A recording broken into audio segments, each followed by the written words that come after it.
All right, you guys could have told me my hair looked like that. Jesus Christ. Balding is no fun. All right.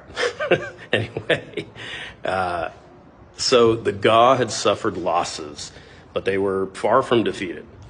The Danes won the battle, but they had also realized that controlling Accra would not be as easy as they'd hoped.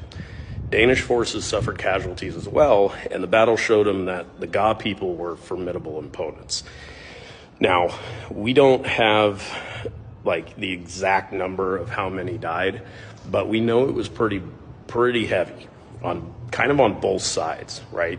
I wish I could give you a better account, but we do know that because of the firepower, the Ga suffered quite a bit of losses, but because of their ingenuity and intelligence of the area, the Danes suffered tremendous loss as well. So again, keeping that in mind, you know, these men were sent here to take the land from people who lived here, and both sides suffered.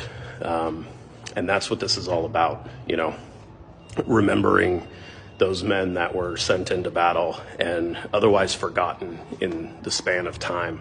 I want to bring a little bit of acknowledgement back to their names and their sacrifices. So, that being said, what's the connection to Usher Fort?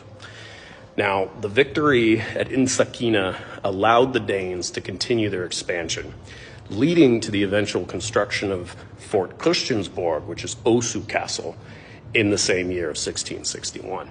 However, Danish control was never absolute.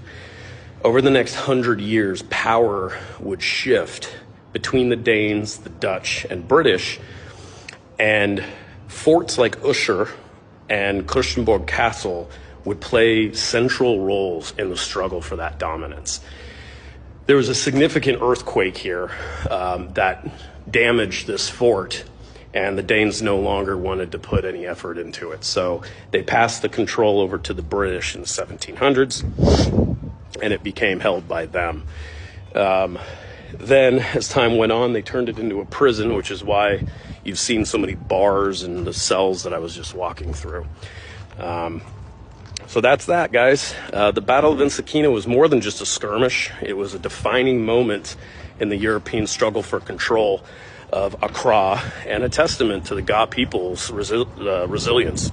So even though the Danes succeeded in establishing their presence, the Ga resistance continued, shaping the political landscape of the Gold Coast for decades to come.